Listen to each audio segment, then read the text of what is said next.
Alright, what's up, friends? Thanks for taking the time to watch this. And for those of you that don't know me, my name's Nick Eliseos.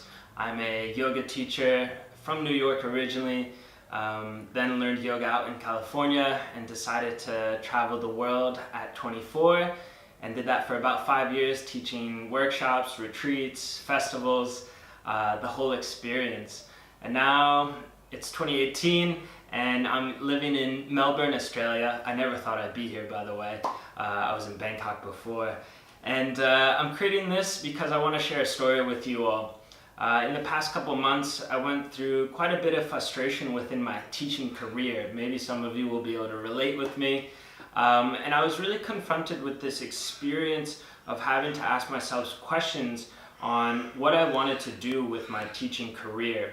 And the reason that happened is because I went through this experience with some studio owners out here where I had to change my style of teaching. And some of you will instantly be like, yeah, I know what that feels like.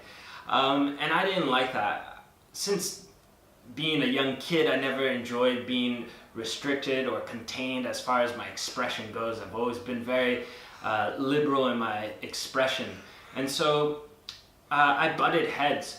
But that also made me ask questions like, is this what I want to do? Do I want to be an employee for a studio manager? And then do I want to morph my voice in order to fit a brand of a studio? And this happened for all studios out here within the classes that I taught.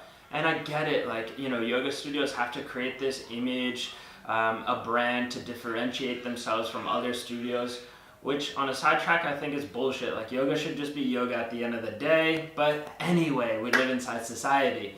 And so that left me with the question of asking myself, well, how can I come from a place of authenticity since we all want to teach from there?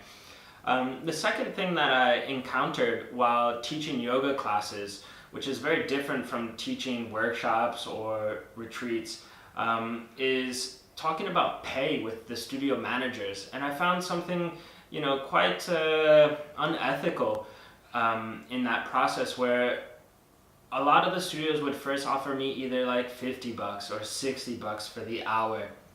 And since I'm quite savvy and I think I would ask them, well, what's your higher pay rate? I have experience, which I do.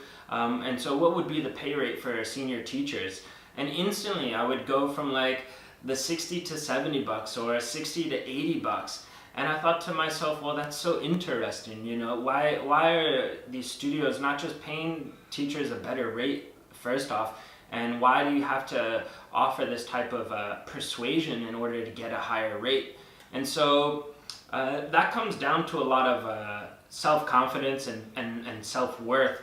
And so I know there's a lot of new yoga teachers. I've asked you all questions about, how to go about asking for what your hourly pay rate is. And so this led me through a lot of self-inquiry, and I started thinking back on my experience, and I was kind of like inspired to say, you know what? Yoga teachers need to have another course besides their teacher training. We need to learn about branding. We need to learn about marketing. We need to learn about photography, especially with this social media age. We also need to learn mindset principles that are beyond Yoga Sutras. Yoga Sutras are cool for life, but we have to have these kind of like success track in order to succeed. And I find that a lot of yoga teachers don't have that. They'll talk about Ganesha or Brahma or the yamas and niyamas and the chakras. But when you get down to the practicality of things, you got to understand your finances as well. And so with all of that, that really led me to thinking about myself, and I created this structure for myself on these foundations. And since then, I've empowered myself, I've self-validated, and I've actually made a lot more money by just taking on these simple things. And it's made me happier in the end of the day. That's really why I'm recording this, is because I'm much more joyful now than where I was 6 months ago teaching inside yoga studios. I still love it, but now I'm structuring it in a way where I'm still allowing myself to be who I want to be, and in congruence with either yoga studios or just creating my own thing. And so that led me to creating the Yoga Teacher's Blueprint, where we go over the branding, the marketing, photography, mindset principles in order to really set up a new yoga teacher or just an experienced yoga teacher with the fundamentals to what I think is like living life with a lot of certainty. Not just confidence. Confidence is like one of those things you need when you're a kid and you're at school and like you're getting bullied and you need to be like, yo, don't beat me up. Like that's like a confidence thing. But we need to get to a level of like certainty, knowing our self-worth, and I find that to be very important. So anyway, I love ranting. I could do this all day. But thank you for taking the time to listen to this short video, and I hope to see you in the next one. Namaste.